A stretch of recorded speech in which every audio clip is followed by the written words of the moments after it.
Welcome to Live from Platos Cave. My name is Mario Veen. When we look at the situation of the prisoners in Platos Cave, their world is only one tiny part of all there is. They think that all that exists is the shadows on the wall, and they're unaware of the fire, the way upwards, and everything at the surface. They are in a tiny cave while there is a whole universe out there. But how can you possibly imagine what the universe looks like when all you've ever seen is the cave? Have you ever looked at the stars at night and wondered what else is out there and tried to imagine what it might look like? Our guide today is astrophysicist Vincent Icke. In his book Einstein's Travel Agency, he writes, "Our country is not the only inhabited area on the planet. Our planet is not the only one in the solar system. Our sun is not the only star in the Milky Way, which contains between 200 and 400 billion stars.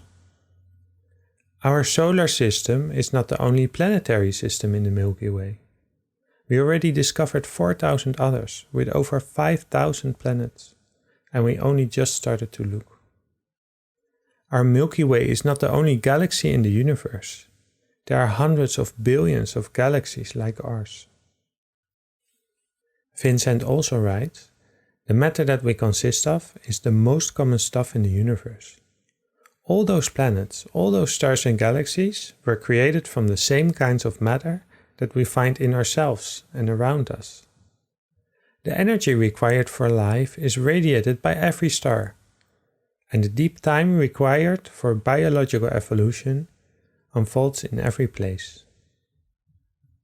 Vincent Icke is professor of theoretical astrophysics at Leiden University and professor of cosmology at the University of Amsterdam in the Netherlands. Among his main research interests are cosmology, the relationship between dark matter and dark energy, and the formation of structure in the universe. He is actively involved in raising awareness about science and wrote many books in Dutch and English. In this episode, we mainly discuss themes from his two most recent books. The first is Gravity Does Not Exist, a puzzle for the 21st century, about the relationship between relativity and quantum theory. And the second is Einstein's Travel Agency, about the quest for extraterrestrial life.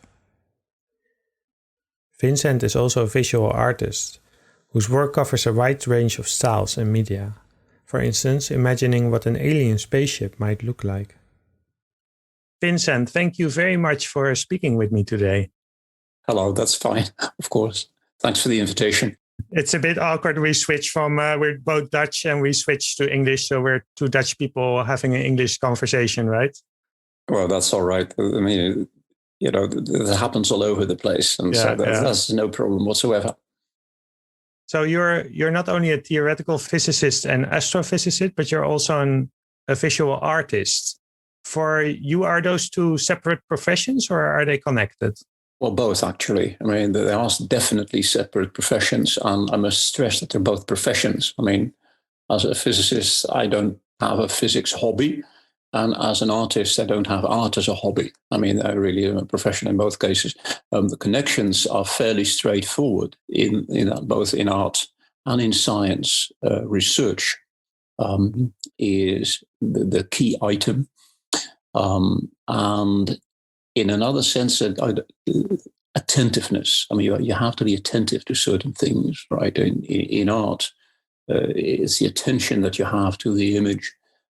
In science, it's the attention that you have to the behavior of the universe. Yeah, I saw the Dutch artist Mondriaan that most people know, I think, from the paintings with the squares and very, I would say, simple paintings, but they're not simple, of course. And I think someone like Mondriaan was also busy with looking at the tree or looking at the world and trying to really reduce it to the essence of something. Is that something that a physicist does as well? Well, I hesitate to use the word essence because that, in a sense, that is a sort of a claim to something. I'd rather use it as summary. I mean, in physics, we can describe what happens in the clouds of the atmosphere. But every cloud is different from any other cloud, right? But there is a certain cloudness, so to speak, a certain summary that we have of physical processes. And I hesitate to use the word essential. I hesitate to use the word fundamental.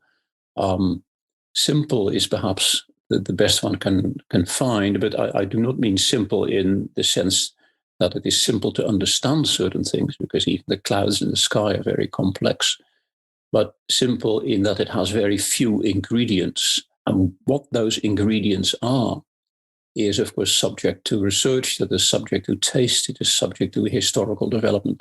And something similar you have in the arts. Okay, what you use as ingredients for your work of art can differ enormously, of course, between artists, but also in the works, I should say, of an artist herself or himself. And you have currently you have an image behind you of your own work, which of course listeners cannot see. Could you describe what it is and how you made it? Yeah, that is a very special year now with all these telecons and things like that. The image that I've chosen this time, my background is not my library where I'm sitting now, but it's an image of an interstellar spacecraft. I have a art project currently going, asking the question, what would a galactic spaceship look like? And the first thing to realize that if you can travel the galaxy as a civilization, you don't have a spaceship, you have a space-time ship. The behavior in space and in time of these things is extremely interesting. For us, space is the enemy. Space is dangerous. There is not a single place on Earth that is as dangerous to us as space. But if you are a representative of a galactic civilization, space is not your enemy. Space is your friend. Space is natural. Space to an intergalactic civilization is like what water is to a fish, or what the air is for a bird. And I have developed a sort of algebraic set of equations that describe the motion of these spaceships, which is not an individual thing, but it is rather similar to a flock of birds or a school of fish, a lot of separate entities that together make up one superorganism. And that superorganism can travel in space and in time. And just like a fish can travel by pushing against the water, my spaceships, my space-time ships, can travel by pushing against space, right? And that is the kind of, that makes a sort of three-dimensional sculpture. And an image of that, which you purely invented, of course, but an image of that is what you see on my screen here. Mm. Perhaps if we imagine a spaceship, we imagine, well, basically a flying car. Yeah. And a car is designed for travel on a planet with gravity and keeping you protected from the weather and all those other things. Yeah, exactly. If you want to see how limited the imagination is of people who make science fiction movies, just watch one of those Star Wars movies and you will see that an intergalactic quote-unquote battleship, I mean, just the idea that you have intergalactic battle is ridiculous from a physics point of view, but never mind that. You have an intergalactic battleship, and the orientation is always like you have with aircraft on Earth, right? It has a sort of a flat shape, and it has a top, and it has a bottom, and it has a certain orientation such that it really feels, if you are in the auditorium, as if you are flying in a squadron of aircraft. Now, there is no up, there is no down in space. And as you just said, you can just simply go anywhere you jolly well please without having to worry about your up or your down or something like that. So that is extremely limited. Of course, I understand why, because you have an audience and you have to connect with your audience. And if you go too far, then that connection is lost. Now, of course, for people who want to make money by making movies, that's one thing. But if you are an artist, you have a different set of restrictions. You don't have to worry about the fact that you will lose your audience if you turn your image upside down. Mm. And how is this as a physicist? Because I know that at least in the Netherlands, you're quite often invited to when the latest, discovery, I say in quotation marks, let's say the latest media event around physics is there. You're invited, and you're invited to comment on something, and usually you're in a room with very nice images, which I think if you read in very small letters, it usually says artist rendering, like very colorful black holes or muons, which are like spinning tops with stars flying by. How do you what's your approach? Because you are going there. You do. I think you are a great science communicator. You do go there. You do find it important to communicate about physics, not just to your colleagues, but to a general audience. Well, another question is, isn't it frustrating that that's what I would imagine if... No, it's not frustrating in the least. No. If one communicating science is communicating with other people, whether it's my colleagues or my hairdresser or whoever else, right? And in a sense, all forms of communication in science and otherwise consists of two parts. It's content and it is theater. And the only thing that you know is that content plus theater is 100%. But how you divide these two depends on your audience. So the first thing that you have to do when connecting with another person about communicating science is you have to ask yourself, how much content and how much theater will I put into my communication? Now, for my colleagues, there is a certain fraction of theater. I mean, none of these is ever zero if you do it right, okay? But when I communicate with my colleagues about our science, then the theatrical part is relatively small. If someone stops me in the street and says, hey, I saw you on television the other day, can you tell me something more about black holes? Then I will try to find out what the content is that this person is really asking for. Yeah. So then the theater might be a little bit bigger than it would be in other circumstances. But the key thing to realize when communicating is that it is communis, it is together, right? I mean, it isn't as if I open somebody's head and pour physics in, right? I mean, you're trying to connect with another head, with another person, and someone is living in that head already. And you have to respect that. You have to first find out who is it that I'm talking with and how am I going to try and communicate. The second thing, of course, is once you do that, it becomes an interaction. And that is why this COVID year is so enormously frustrating, because the connection that you have when you're in a theater, when you're in a lecture room, when you're just walking out in the street and talking to someone, that is just all lost. That makes it sort of unidirectional. So the communication part is effectively, it sounds a bit dramatic, but the communication part is effectively a matter of connecting with individuals. If I stand in front of a lecture room or an audience, I have 300 people in the auditorium, I still must try to connect with every single person individually, right? That sounds weird, but it is really what you have to try and do. Basically, it is similar to talk about theater. In my opinion, it is similar to what a player in a play does, or someone who figures in a movie.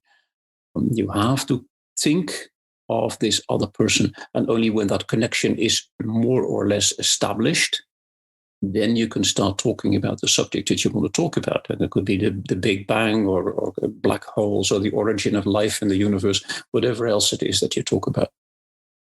Well, in our case, we don't have, we're audio only. We don't have a visual part, but we do have a visual part, I think, in the imagination of people who listen to this, which I guess our theater would be Platos Cave, Plato's allegory of the cave, which is, one of, I think, the best known stories in Western philosophy, which is also why I chose this one to try to connect with people and to kind of try to act as an intermediary, because anybody can read the story, and the more you zoom in, the more we have this Dutch poet Jules Dilder who said, hoe verder hij keek, hoe groter het leek. Mm-hmm. Am I saying it right? Hoe verder ik, Jules Dilder, it's a very famous couple of lines, right? Hoe verder je keek, hoe groter het leek. Yeah, right. That's it. So the farther he looked, the bigger it seemed. Mm-hmm. Anyway, so a long introduction. Let me interrupt you there, because of course I know this particular poem. I made a modification of this, because the point is that if you look out in space, you're looking back in time. It takes time for light to travel through the universe. So if you look at the moon, you see the moon the way it was 1.3 seconds ago, because the distance to the moon is 1.3 light seconds. You look at the sun, you see the sun as it was 8.3 minutes ago, because that's the distance to the sun in light travel time. If you look at the center of a galaxy, you're looking at how it was 24,000 years ago, and so on and so forth. Looking out in space is looking back in time. Now, it just so happens that in the past, the universe was smaller.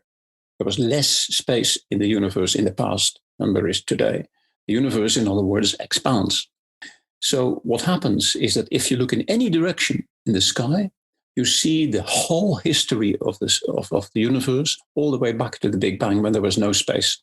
So I once told Dilder that it's the other way around. Okay, men merkte al ras dat het steeds kleiner was. Just the further you look, the less you see, because the universe is expanding. Oh, that's really anyway, great. I interrupted you about Plato. Please continue.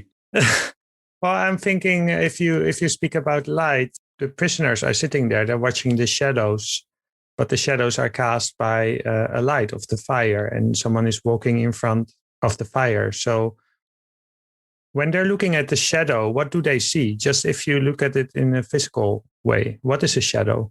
Physically speaking, what you would have, if you just simply take purely the Platonic setup, right, just from a theatrical point of view, you have a source of light, and that light illuminates the back wall of a cave, right? So the light consists of particles. Those particles we call photons. Photons are made, in this particular case, in a fire, and the photons travel into the cave and they hit the back wall. They ricochet, okay? They reflect off the back of the cave into the eye of a person who is observing, right? Okay, so you see the illumination on the back of the cave. Now, if somebody interrupts that stream of light by standing in front of it, or like you make a rabbit out of your hands, and you sort of interrupt the stream of light, then the interrupted part of the light in the back of the cave disappears. So you see a shadow. A shadow doesn't exist. It isn't anything.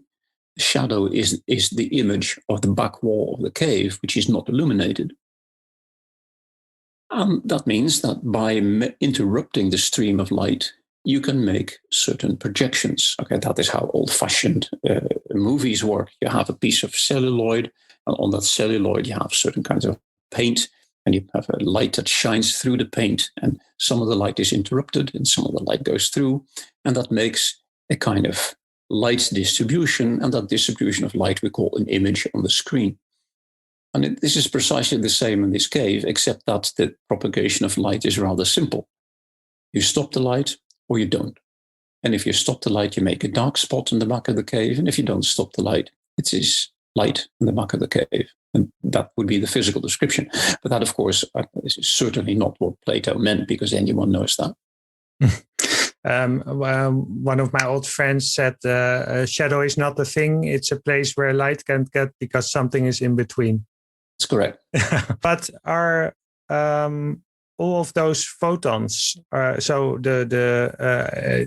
correct me, just feel free to correct me. So the fire emits photons. Mm-hmm. There's an object being carried in front of a fire, a cat or something like that, a statue of a cat. And some of the photons are blocked by the object, and others aren't, and they just move straight from the fire onto the cave wall and are then reflected back to the eye of the prisoner. Correct. And are there no photons at all in the shadow part? Well, that depends. Inside the cave, of course, there's photons which just scatter around a little bit, and some of them may return to the shadow. Besides which, the edges of shadows are never sharp. If the light source, in this case the fire, is a little bit extended, then of course the shadows have a bit of fuzzy circumference. Even if you have a point source of light, the shadow edges are fuzzy because of the quantum effect. A photon is a quantum, and there is a certain kind of refraction effect. I should call diffraction effect. And the diffraction causes the edges of the shadow to be a little blurry. But in principle, you can make shadows in such a way that in the center of the shadow, there is either no light at all or very, very, very little. And how long would it take from the lights to get to the wall if the fire was 20 meters behind them? That is, for us, that is immeasurably small. I mean, in the old days, people thought that the speed of light is infinite, and that's not a bad approximation. It goes 300,000 kilometers a second, right? So from the fire to the back of the wall, an immeasurably small amount of time from our point of view. As I just mentioned, the light from the moon takes 1.3 seconds to reach Earth, and that's already an observable and measurable amount of time. And we 1.3 seconds, we sort of know that. It's more than a heartbeat. The light travel time from the sun to Earth is 8.3 minutes. For us, that's a long time. You can't even hold your breath for that long. And so if we're going more to Plato's version of the story, how do you interpret this part of the allegory of the prisoner sitting in the cave?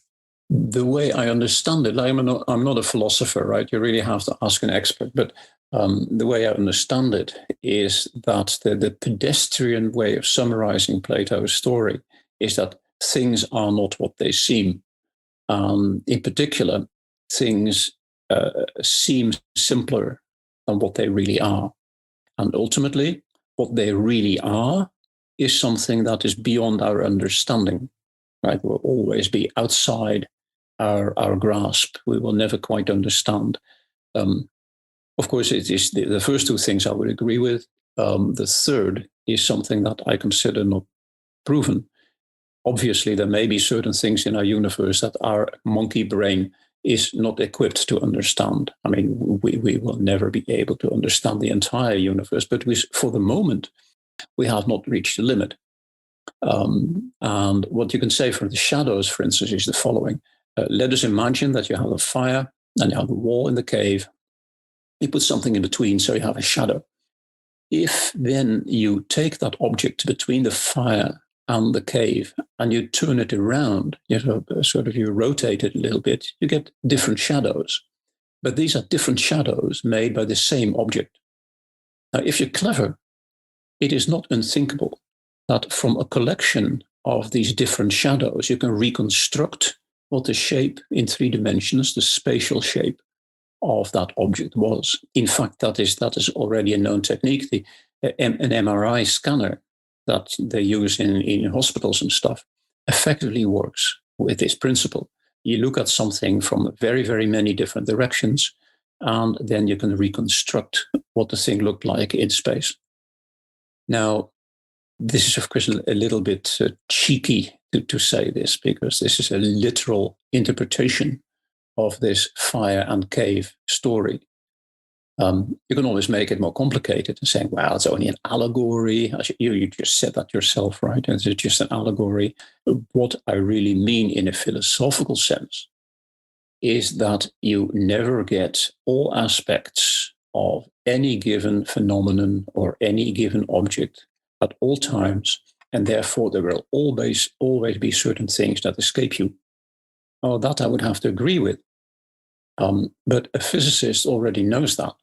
I mean, I don't think that there is one serious physicist on this entire planet who would maintain that we are capable of understanding everything. We skip a few phases in the cave, and if we go to the part where the prisoner goes to the surface. He or she encounters the Platonic forms, which are usually seen as universal and abstract ideas.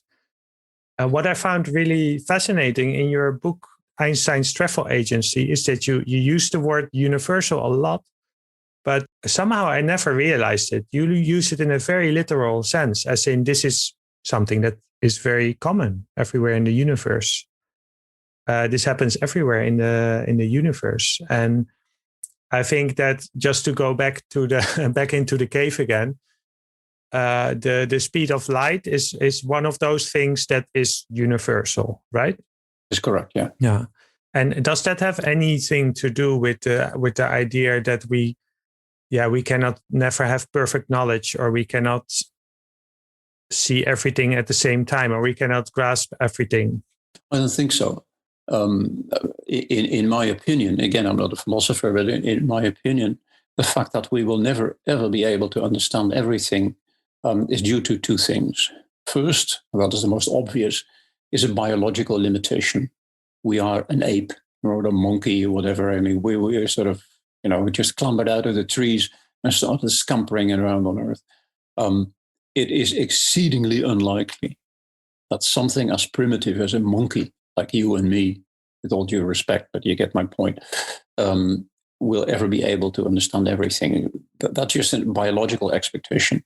The second thing is more fundamental, and that is that we are finite. There is an immense quantity of neurons in your brain, and they have an even more immense quantity of interconnections, etc., etc. But it's all finite. And that is not only true for us, that is also true for any possible extraterrestrial civilization. If you are an extraterrestrial, you may, in principle, be very, very much smarter than we as a biological species, but still you will be finite. Because you're finite, it is, even in principle, impossible to understand everything, unless, that is a possibility, unless there is only one very, very, very small set of rules that govern the universe. A finite and very small set of rules. Now, that is possible. I mean, after all, we can explain the behavior of matter, the stuff that you and I are made of, by referring to only 17 different elementary particles. That's quite remarkable that you just mentioned the word universal. These particles are truly universal. If you pick up one electron out of your computer, then you have all electrons of the entire universe in your hands, because they're all identical. But you cannot say this about people or cats or whatever. They are different because they consist of so many particles. However, if it is true that our universe is governed by a finite set of rules, I hesitate to say laws because that sounds too presumptuous.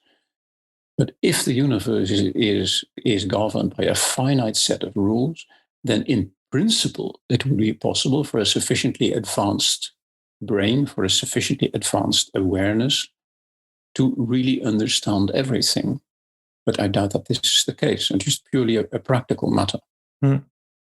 Because one example that you name is that something like an electron can be universal, and you also reason to the processes actually that make us possible that are universal. Just going to list some things that you say are universal: the way stars form, the way planets form together with stars.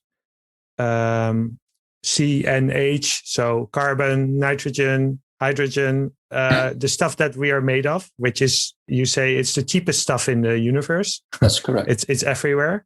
The processes by which chemistry happens. So from these C and H, some complex molecules can be formed. And some of these molecules, maybe that's a good place to stop, is you call them coding molecules. Like, well, most people are familiar with the term DNA. Could you explain what a coding molecule is and why we have DNA, but that's not the only coding molecule, or maybe not even the most important one, right? Well, for us, for life on Earth, is based on a code, and that code is DNA, deoxynucleic acid. But it may be different for different species elsewhere in the universe. Okay, this is what it is for us. It is not excluded that there are coding molecules elsewhere of a completely different construction. Now, our DNA and our biological molecules are, as you said, made out of very simple atoms because those are very plentiful in the universe. We are star stuff: carbon, nitrogen, oxygen, hydrogen, and for DNA also phosphorus. Right? Phosphorus is a little bit of a difficult case, but in any case, it's still a straightforward atom. The suspicion you may have is that because on Earth we are made of these very abundant, very simple atoms, the probability is that elsewhere that will be also the case. Coding molecules you need, because otherwise there will be no generations. Okay, there will be no such thing as a transfer of biological information from one generation to the next. But that's an abstract statement. In practice, a concrete case of coding molecule, we know what DNA does. We have no idea what a coding molecule elsewhere in the universe might look like. Yeah, and you say that you write in Einstein's travel agency that the processes by which evolution can happen, they're universal, but the results of evolution, they could be unique. So yeah, we have this tremendous variety, at least as I see it, if we look around us. But this variety itself is not an argument for uniqueness. That is right. The biological process, as it was discovered by Wallace and Darwin, is almost certainly universal, right?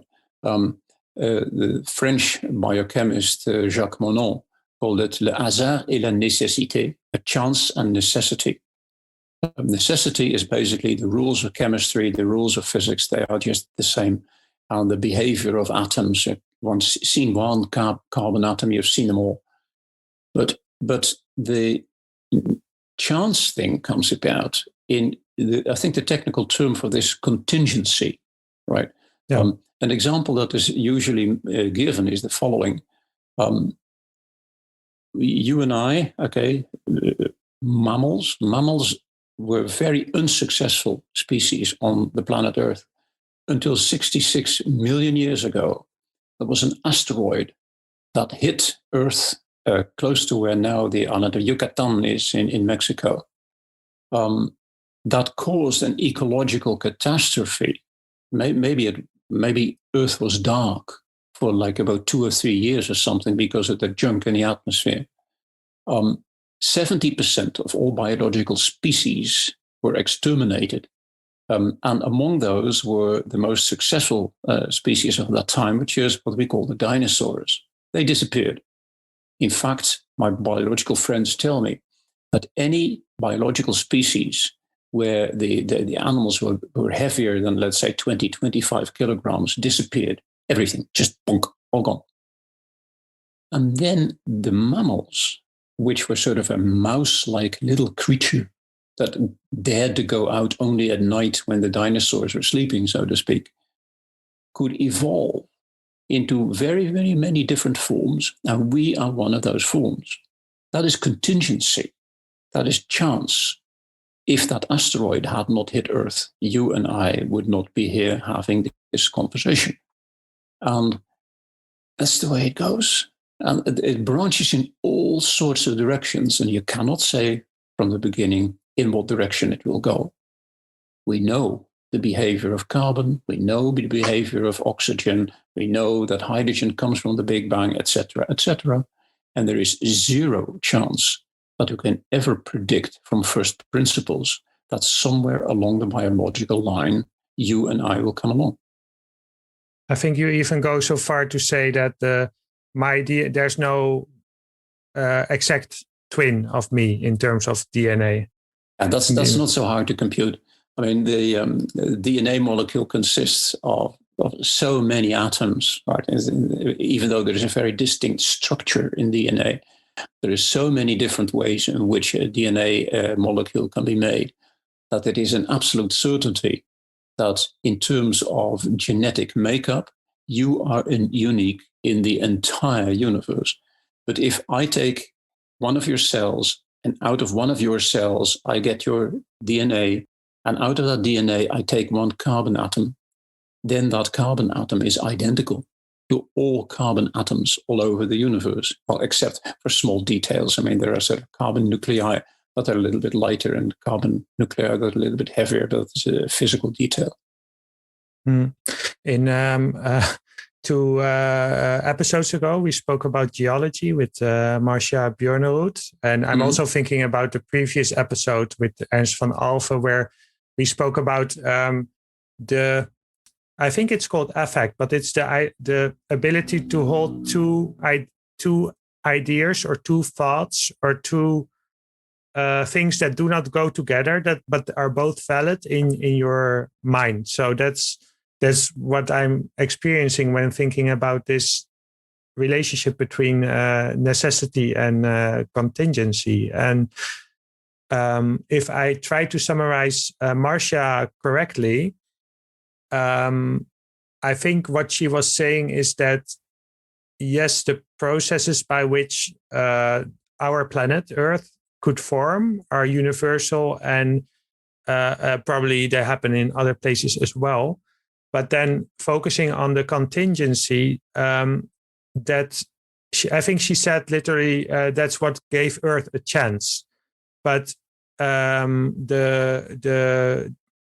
comet that you mentioned 65 million years ago was only one of the 5 major disasters, and I think it was even placed number 4, not even in the top 3. And every time something like that happened, the Earth somehow found a new balance again. And I think she was looking at that. Maybe I'm very interested to hear your view on that. Okay, we can have maybe the initial state of the Earth with the initial processes for evolution and small. I think you call it like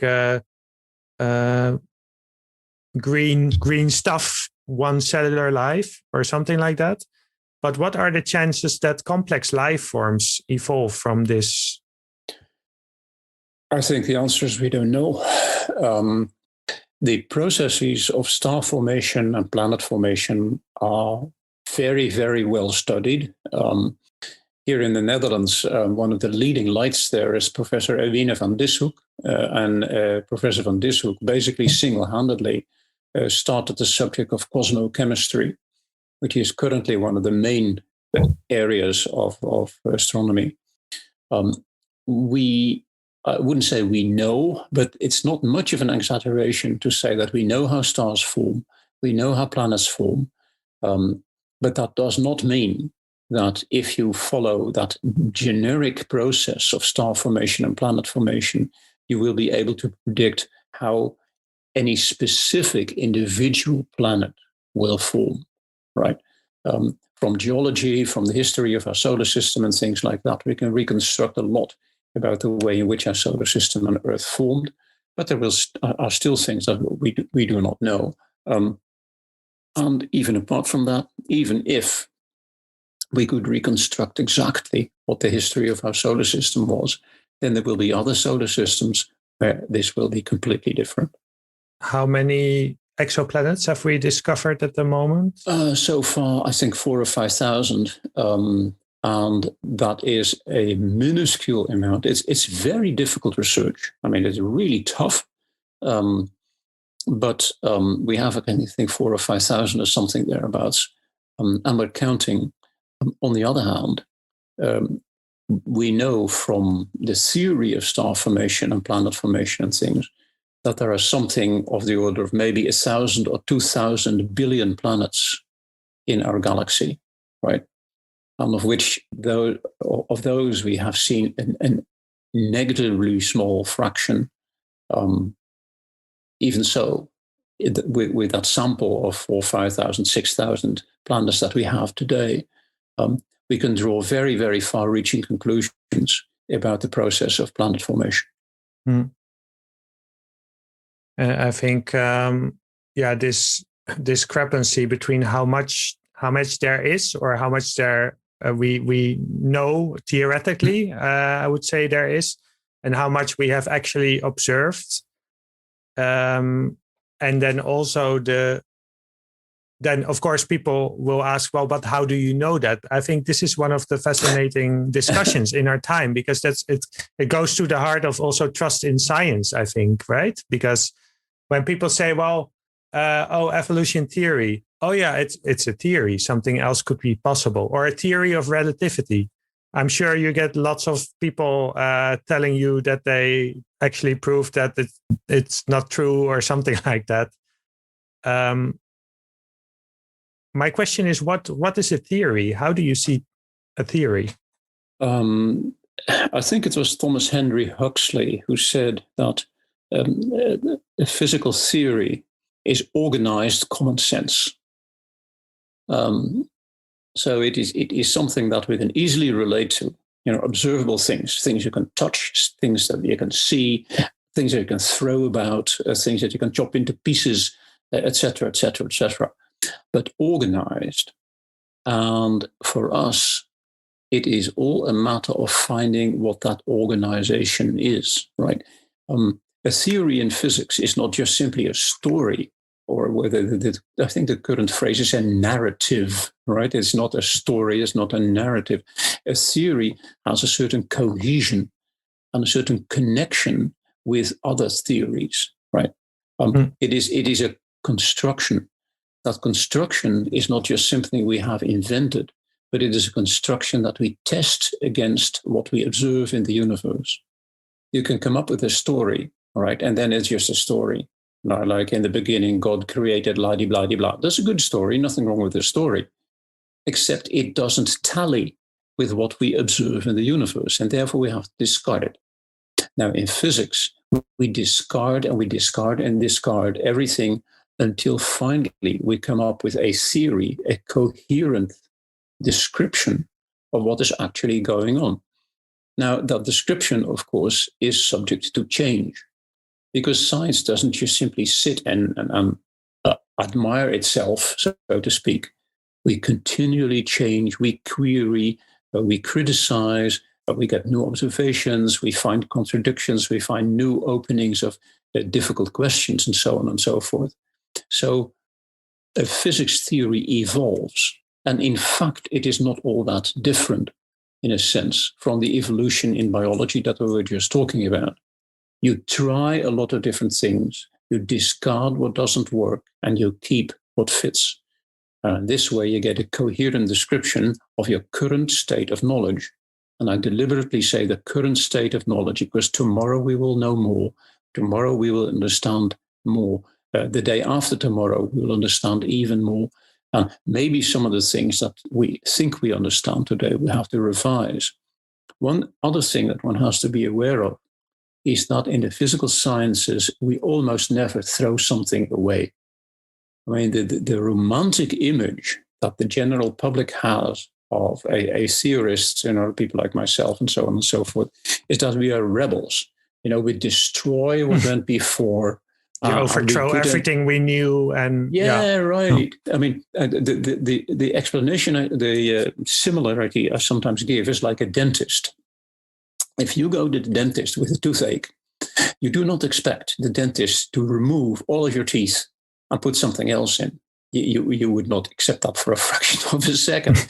A good dentist removes what absolutely has to be removed and cannot be maintained, but retains absolutely everything else.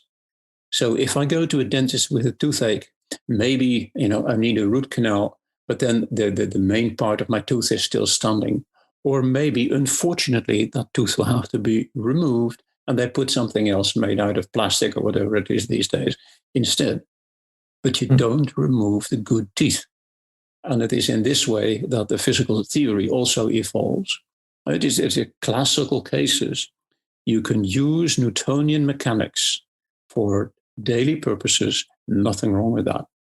But once you try to describe what happens in our universe for objects that move, shall we say, with 200,000 kilometers a second, Newtonian mechanics is not good enough anymore. You have to use relativity mechanics. That's okay. But relativity mechanics has in itself the description of Newtonian mechanics, except under special circumstances, namely the special circumstance that things move very slowly. But it's all one coherent construct. That's it's really fascinating in your book, Gravity Does Not Exist, how you explain this process of theory formation, starting very simply and building it up. And I saw a very, in the phases of Plato's Cave, I saw this connection between, in the cave, as you say, things move very slowly. Things are very close to us. We don't really notice the light speed. If we look at the moon 3.5 seconds, well, we don't really notice that. And we're also, I think, in a very low energy state. And we're also, we don't have access to deep time, something we also discussed in the geology episode. So we've discovered between 4,000 and 5,000 exoplanets. But how long have we been looking? Just a few years. I think the first one I think was discovered. Don't quote me on this, right? I think the first one was discovered in 1997. 20 plus years ago. That's nothing, man. And if we would go, if we would imagine on one of those stars where we have discovered an exoplanet, they would look at our solar system with the same techniques that we have. How many of the planets of our solar system might they find? I think, take one of those solar systems that we have discovered, and just to follow your argument, right? We're looking back at our solar system. You pick up the sun. Almost certainly, they would be able to quite easily pick up Jupiter and Saturn. The other planets would be a little bit more difficult, but with good instrumentation, they could also pick up Earth and Venus. And with superb instrumentation, they could basically pick up all the major planets in our solar system. And would there be any way for them to tell, again, with the instruments that we have now, that there is life on Earth? That's difficult. If there were a planet elsewhere, right, in our immediate neighborhood, let's say within 1,000 light years or so, that is similar to Earth, and that has life on it, then with a bit of luck, with current instrumentation or instrumentation that my friends are currently building, we could detect that planet was very, very, very special. That is totally unique among those 5,000 planets that we have, and that its atmosphere does very strange things. For instance, we would notice that the atmosphere of that planet contains free oxygen. That's idiotic. I mean, it is completely improbable that due to natural circumstances, quote unquote, so non-living circumstances, you would have free oxygen in a planet atmosphere. That would be a telltale sign that there is something special going on Earth. Another thing is, which my colleague Franz Snick is working on this, is if you look at the polarization, the direction in which light vibrates, so to speak. From the polarization, in particular circular polarization, you can also tell something very peculiar is happening in the atmosphere of that planet, and so on and so forth. However, just extrapolating from what we know today, in my opinion, approximately 1 or 2 decades, so 10 or 20 years from now, instrumentation will be good enough to actually see the surface of a large number of exoplanets, right? And in that case, of course, you can go a step further. You can see even more, in principle, then, from outside Earth, from deep space. You'd be able to see the forests in Central Africa. You'd be able to see Amazonia, right? And simply thinking, no, look, something with those properties is so extraordinary, so different from ordinary oceans, so different from ordinary mountains and things, there must be something special there. To jump to the conclusion that must be life is perhaps a little bit risky, but we'll get there. We'll get there. Of course, it's. I love to think about. I love all the alien films, and I love to think about exolife and everything like that. But I think when we speak about this, you could almost start to think that that's a very far away and big topic. But you could almost start to think that we understand everything about how just life on Earth works. And one of the ways I've been experimenting with is we have, I think each of us, everyone who's listening to this has a kind of a working model of how stuff works. You have to, because if there's a car approaching, you have to kind of estimate how fast does it go. You have to estimate risks of falling and everything like that. So in my intuition, if I drop a brick and if I drop a piece of paper, the piece of paper is lighter, the brick is heavier, and the brick will drop quicker. So I would say heavier objects on Earth, at least, they drop quicker than light objects.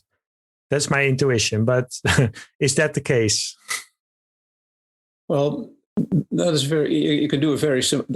This is where a physicist would come in, right? I mean, Aristotle said that heavy things fall faster than light things. And that was total bullshit. I mean, in the town where Aristotle lived, the local blacksmith and the local carpenter and the local baker, they knew perfectly well that the expression "heavy things fall faster than light things" is bullshit. Except Aristotle was a philosopher and he wasn't a carpenter, and therefore he was believed. The experiment that the physicist would do immediately is make things simpler. You gave the example of a brick and a sheet of paper. You know what a physicist would do? He wouldn't take a sheet of paper and a brick. He would take 2 sheets of paper. That makes life a lot simpler because you have 2 identical things. Now, if you drop those 2 sheets of paper and you do it a large number of times, they more or less fall to Earth at the same rate. Then you take one of those sheets of paper and you crumple it. You make a little ball out of it. Okay? It's exactly the same paper. You haven't changed anything except you have made it compact. You made a little ball out of it rather than a sheet. And then you drop them again. And of course you observe that the ball falls faster than the sheet. Therefore, you would immediately draw the conclusion that it is not a matter of weight. It is not that heavy things fall fast. There must be something else, right? And that, of course, is the ratio between area and mass, right? With local density, the surface density, as it were. And once you understand that, you will think, what is the difference caused by? Well, that is air resistance. And you will come to the conclusion that air is not some kind of invisible nothingness. Air is stuff. Air is tangible. Air is real. Air is every bit as real as water and rocks. And then you get the understanding how it is that birds work, and bats and insects and things like that. And that is what I'm trying to say with the physics theory. Out of a simple experiment, namely dropping 2 sheets of paper, compacting 1 sheet of paper and dropping them again, you evolve and you develop a description of the way not only things that fall, but also the way in which things interact with air. And then you start to understand how birds fly. Right? So this is not simply a separate set of stories. It is one coherent, complete description of the way things fall and the way things interact with the air. And that is sort of step by step by step that physics works. And then if you remove the air, as you describe, Huygens did when he performed this experiment where he dropped 2 balls, one heavier and one lighter ball from a church in Delft. So it's a longer distance and they're heavier, so you don't have so much influence on the air. And the way they measured it is by standing with your back towards it and noticing if you hear one sound or 2 separate sounds. Brilliant, simple. The experiment is always attributed to Galilei, Galileo never did that experiment. It's just attributed to him. The experiment was done by Simon Stevin, which is a Flemish physicist and engineer. It was done in the year 1585. All right, so long before Galileo. And Stevin used lead balls, right? Because in the case of lead, the resistance of the air doesn't matter very much, just in the same case as it does matter with paper, because paper is light, but lead is heavy. I took two balls. One was 10 times heavier than the other one. And as you said, he said to put one person at the bottom of the tower in Delft and ask this person, do you hear one bump or do you hear two? And this person standing with his back to the tower, he swore, so help him God, that he heard only one bump. And that is the story. And then the conclusion would be, which has been confirmed over and over again, that gravity is unrelated to matter. That is correct. That in our time, we call that so-called weightlessness, right? You can sort of float in your spacecraft around Earth. It looks as if you're weightless. That, of course, is not true, because both you and your spacecraft are describing an orbit around Earth. Mm-hmm. But it is the same orbit, even though your mass and the mass of the spacecraft are very different. Because then it gets weird, because then I would say, okay, I know these different forces. If I push a ball, it rolls. I give the ball a force. So gravity must work like that. Gravity must be a force that somehow works on objects independent of their mass. So it kind of adjusts.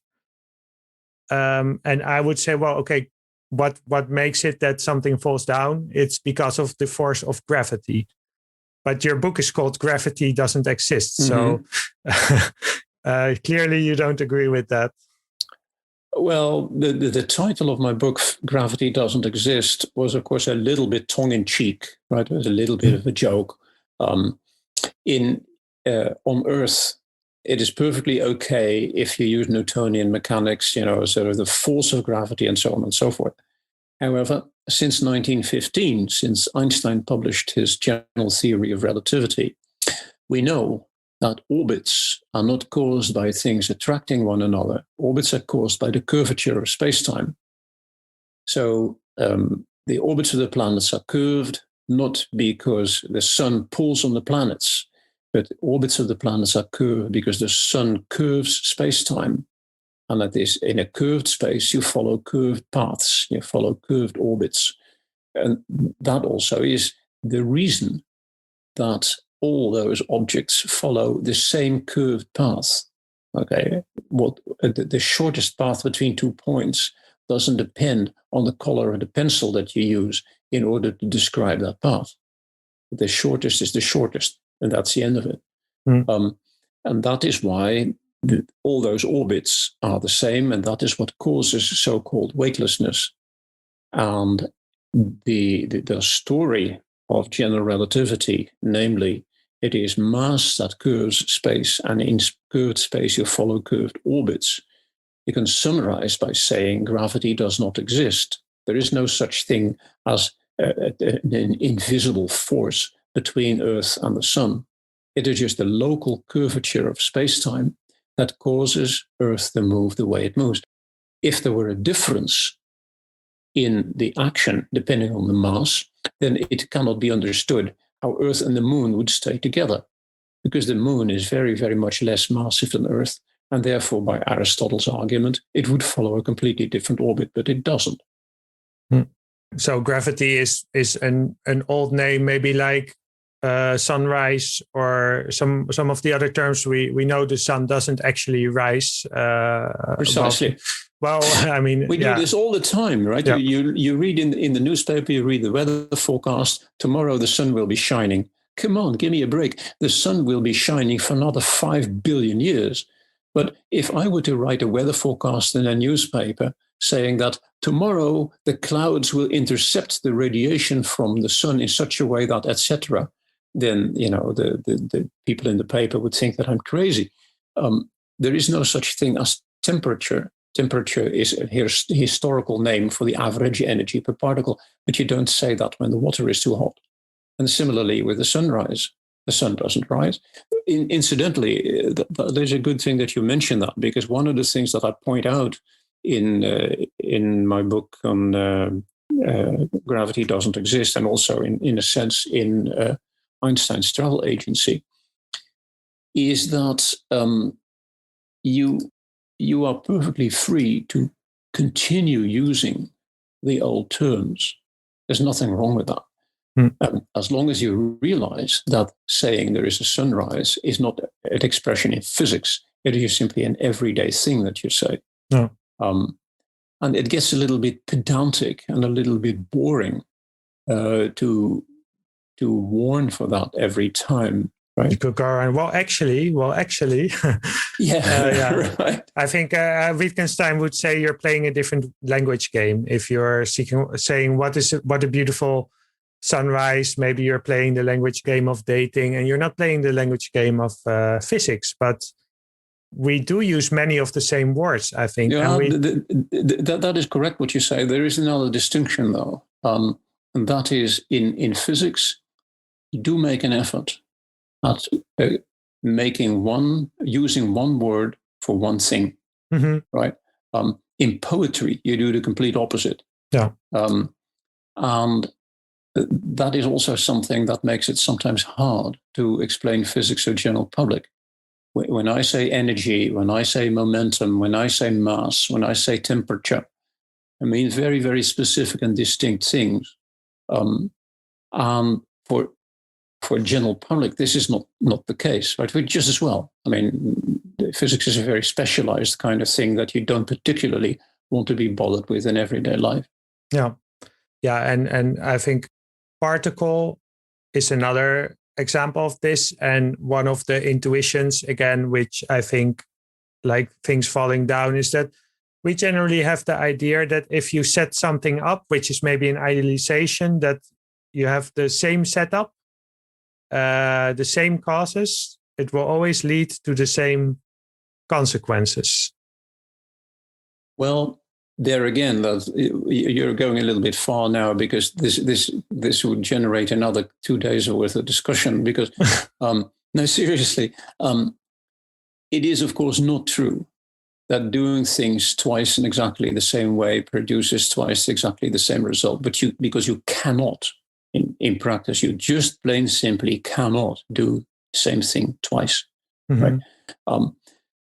What we do in physics, however, when we do experiments, and what we do in astronomy when we make observations, is we try to approximate the ideal of doing things over again as closely as we could possibly manage. Right? So the net result of two experiments are always going to be just a little different. And it takes skill, and it takes, it takes professional attitude, as it were, to deal properly with those deviations, right? A case in point is really quite simple. Anyone can do that, right? You take a rifle and you mount it in a very, very strong position, and you shoot at a distant target, and you do that again and again and again and again. And you shoot 100 bullets, and those 100 bullets are not all going to end up in exactly the same spot, because maybe the second shot was a little bit more wind, and maybe the third shot, the cartridge was a little bit different from the first, etc., etc., etc. However, if you take all of those shooting results together, you can describe by mathematical techniques what the deviation from the average is, whether there is an average to begin with, and what the deviation from the average is, and how the deviation from the average behaves. That's called statistics. And the science of statistics is extremely subtle, and we use this in order to come up with a number that says how reliable this result is. If it was always exactly the same, the reliability would be 100% and life would be easy, but it isn't.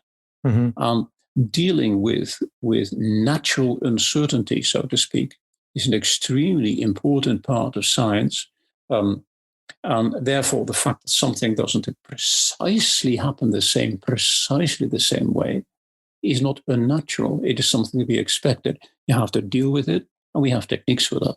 Oh, I really like this insight. I'm looking up. I have this book from Ilya Prigogine.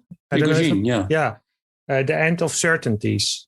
I think this is a really important idea as well, that at least in the fields where I work, we still speak about, there's an idea that we have of physics. So we have the idea, or the natural sciences in general, we have the idea, well, we live in the messy social world, and we cannot predict every millimeter, every aspect of it.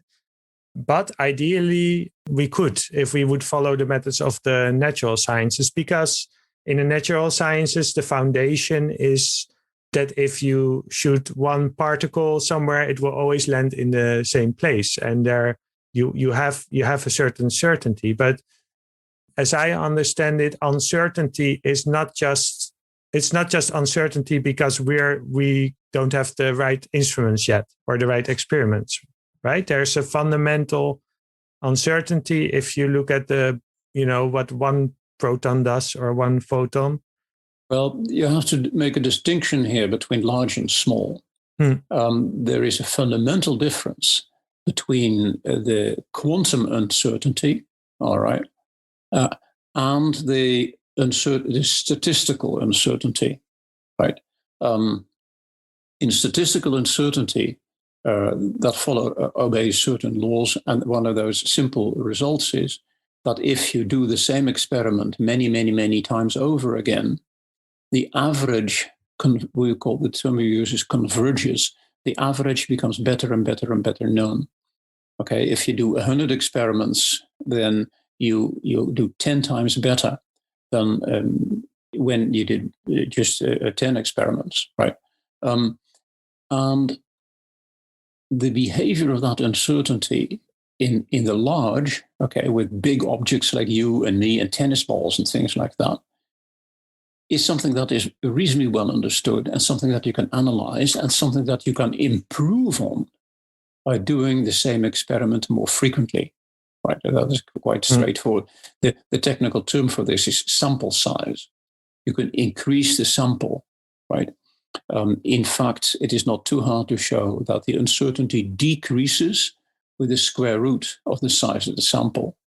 Okay, if you make your sample times 100 times bigger, then your results get square root 100, which is 10 times more precise. With elementary particles, such as electrons and quarks and things like that, it's a completely different story. I hesitate to even say anything about it, because just to explain the beginnings of that would be very, very, very difficult. In particular, because we only have an audio channel, and that would be really tough. Yeah. But it is drastically different. The uncertainty on a quantum level is intrinsic. You cannot improve on that by shooting more particles, so to speak. It is just simply intrinsic uncertainty, something that is always there, something that cannot be removed or circumvented. So the moment you say quantum mechanics, I think the first idea that maybe comes up is quantum mechanics is weird. And yes. Sabine Hossenfelder says we should stop saying that. It's just relating to what we talked about before at intuitions. We have certain intuitions, certain ways of thinking, like thinking maybe in terms of Newtonian physics. She says, well, we just have to get used to it. And one of the things that she recommends is playing this game. I don't know if you know it, Quantum Moves. Mm-hmm. I'll put the link in the description. It's actually, by playing it, you contribute to science, because it kind of mimics the behavior of experiments. And I've been trying to play it an hour every day. So far, my score is not so high. But do you think I could develop this intuition that you probably have of, I just say, quantum behavior? Oh, absolutely. There are two things I should say about it. I mean, it's not just simply quantum mechanics. All of physics is weird.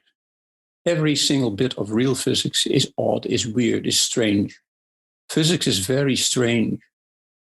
But I always say physics is strange, but you get accustomed to it. I mean, we physicists, we deal with it, we breathe it, we eat it, we drink it. It's just part of our life. And that means that we get accustomed to it, right? And that is partly what I think you mean by intuition. And what you say is correct, right? By doing things of that type more frequently, you may quite easily develop an intuition for the way it is. Of course, the intuition that we have on our own scale, the intuition of tennis balls and the intuition of swimming and things like that, is drastically different from the intuition you would develop if you were an electron. That is true, but it is weird. If you again, let's keep on a ball game and things like that. You kick a football or you hit a tennis ball, and when you see the way the ball moves and the way the ball spins in the air and things, you think about it long enough. It's really strange. It's odd. Go lie on your back in the meadow and see big clouds passing overhead. The way you see those clouds move is familiar to you. But if you take your distance from that familiarity, you will have to conclude that what you see is really weird, is really strange, is really odd.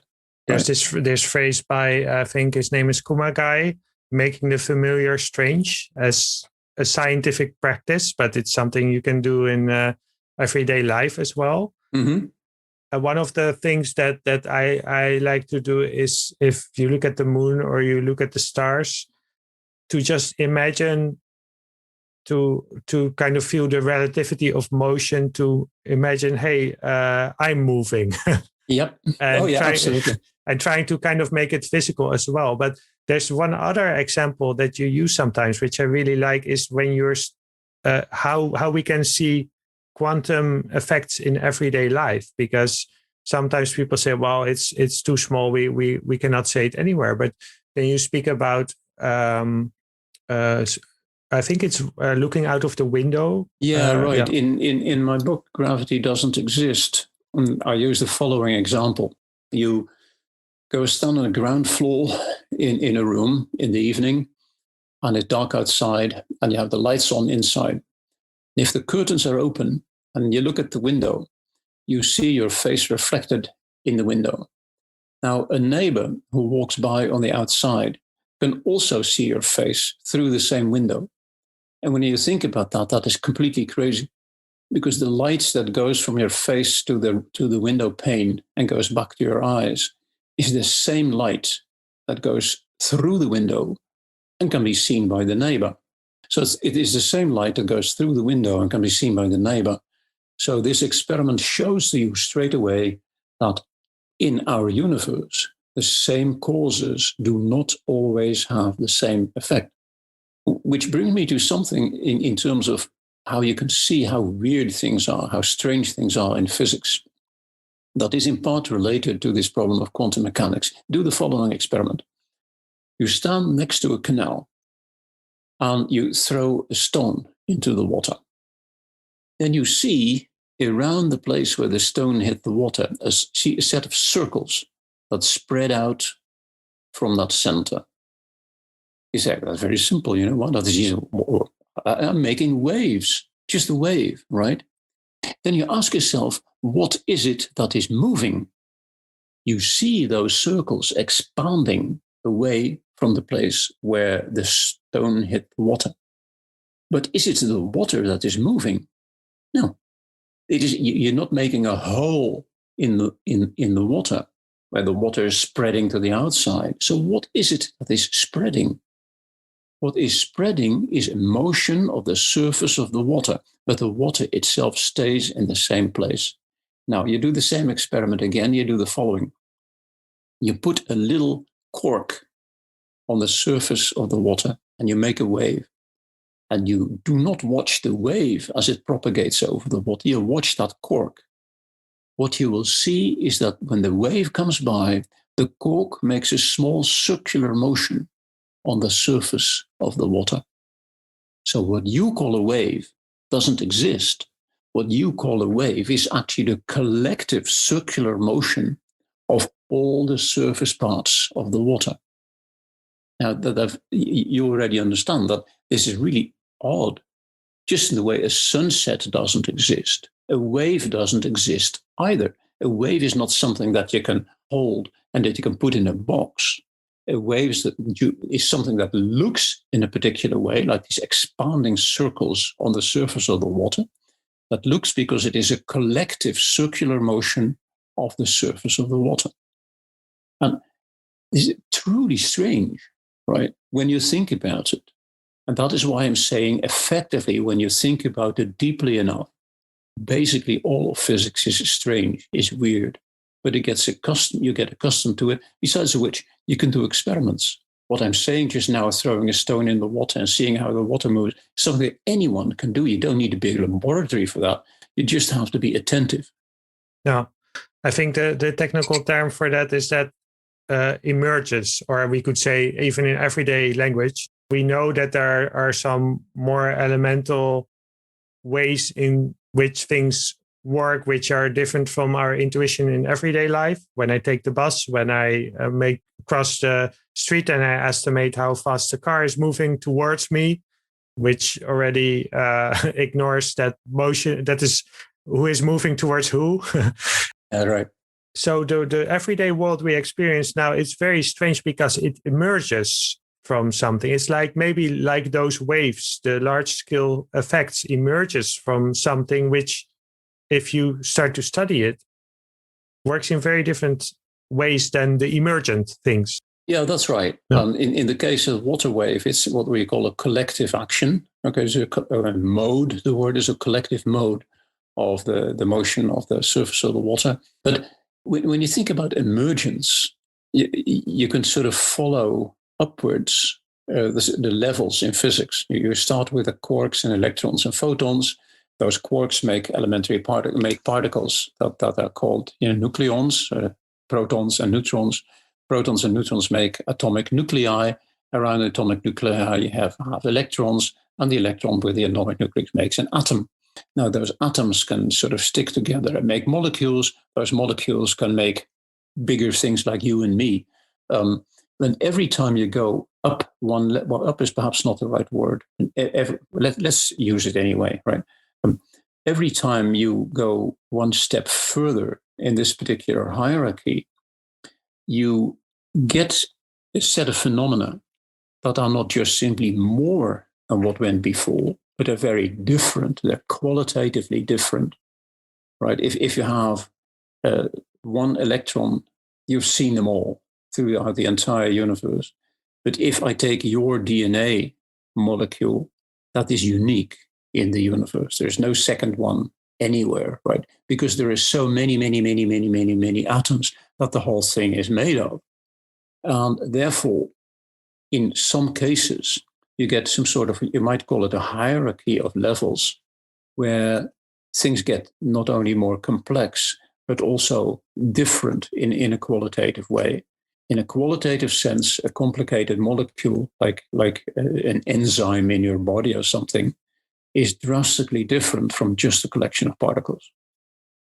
Yeah, and it's just fascinating how this alternates. If we just go back a little bit to what we spoke about before, about the formation of stars, and in the end, coding molecules and evolution, and then these coding molecules could be completely different on different planets.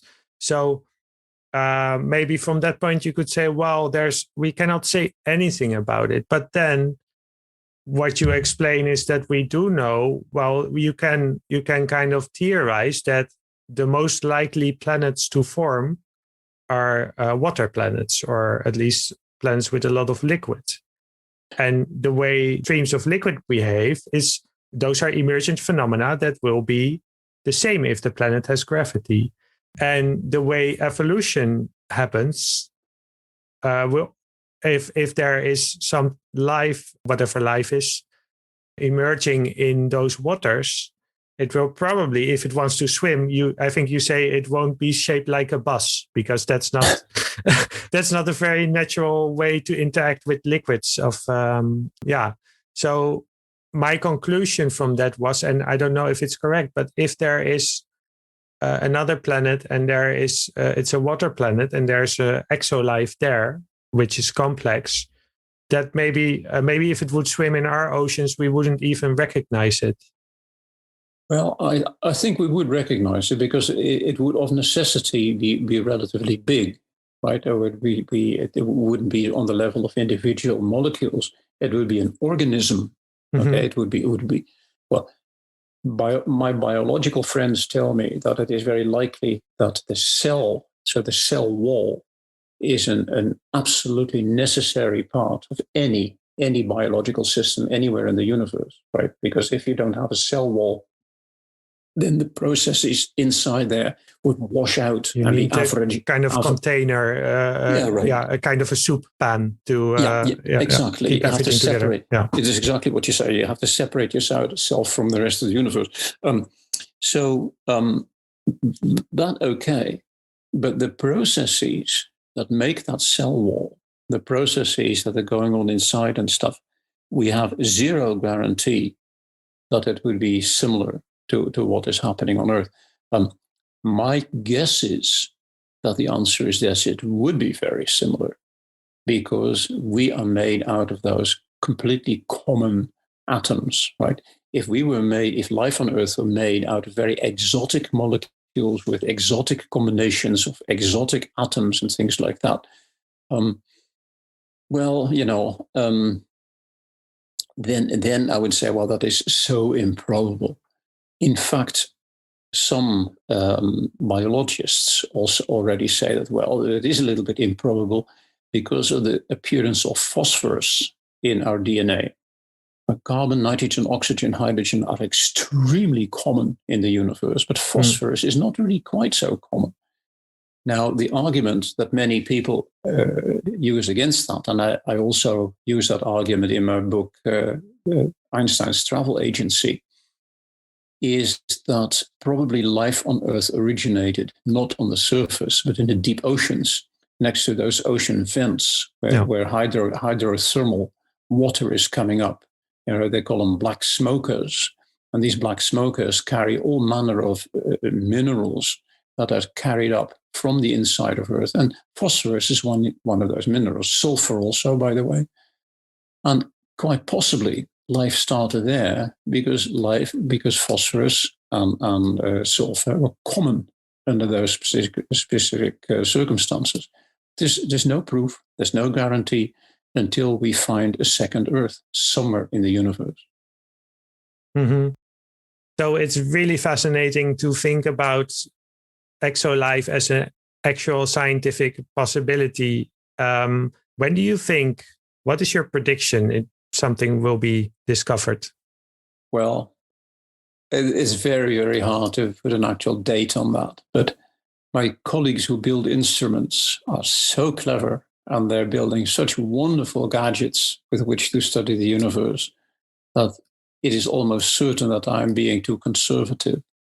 My guess is that within the next 10 years, we will find the first hints of, well, life is perhaps a little bit too difficult to say, but in the next 10 years, we will find the first hints of what I technically call non-equilibrium chemistry on other planets, right? So you see certain chemical signals that cannot be explained by ordinary processes in, shall we say, a planetary atmosphere or planetary oceans. There must be something else. Yeah. The case on Earth, of course, that we already know is you find oxygen, free oxygen in planet Earth's atmosphere, which is really weird.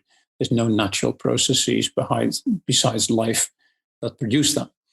So that'll be 10 years. 10 years after that, so 20 years from now, I think it is likely that my colleagues will by then have found distinct signals of prebiotic chemistry on other planets. So the sort of complicated carbon, nitrogen, oxygen, hydrogen chemistry that almost certainly existed on Earth 3.8 billion years ago. And what happens after that is, I think, very, very difficult to guess. Of course, that is not what many people want to know. They want to know, is there going to be life like us? Is there going to be intelligent life outside? Yeah. The discovery of intelligent life almost certainly will depend on pure accident, pure luck. Yeah. There is no way in which we can reliably search for that pointedly, the way we search for chemistry signals on other planets. We wouldn't know how to begin looking for intelligent life outside planet Earth. Yeah. If we do pick up signals, it will be just by accident, right? An example that I give in my book, Einstein's Travel Agency, is that the radar from Schiphol Airport can basically be seen throughout our entire galaxy. Now, if there is them out there, our exoneighbours, so to speak, they could in principle see us no matter where. Of course, the radar hasn't been running forever. It's like about 50 years or something thereabouts.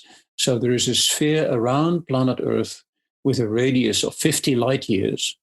And inside that sphere, anyone who is there could have seen us, right? Could have seen our radar signals by accident. They wouldn't be looking for Schiphol Airport. They would just happen to stumble upon that signal and think, "Now that's weird. Okay, that must be something that is artificial."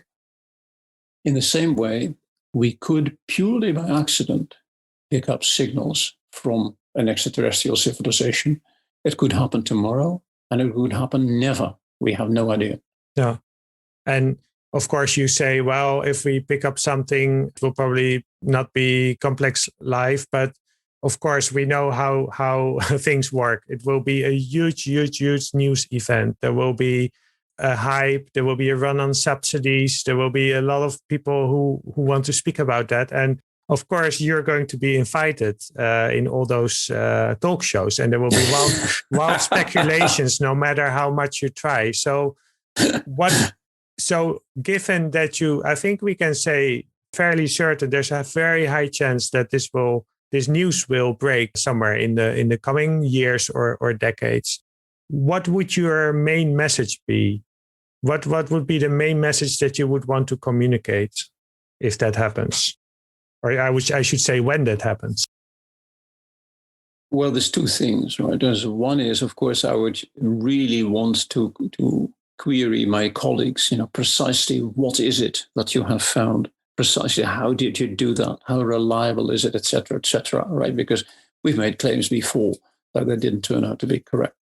So from the science part of the whole thing, I would really want to participate in the show, participate in what is going on.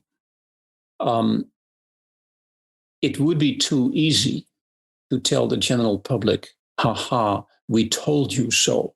I mean, technically speaking, that would be correct. Okay, we do predict that there is almost certainly life outside Earth, but it would be unfashionable to sort of say, "Well, haha, I told you so."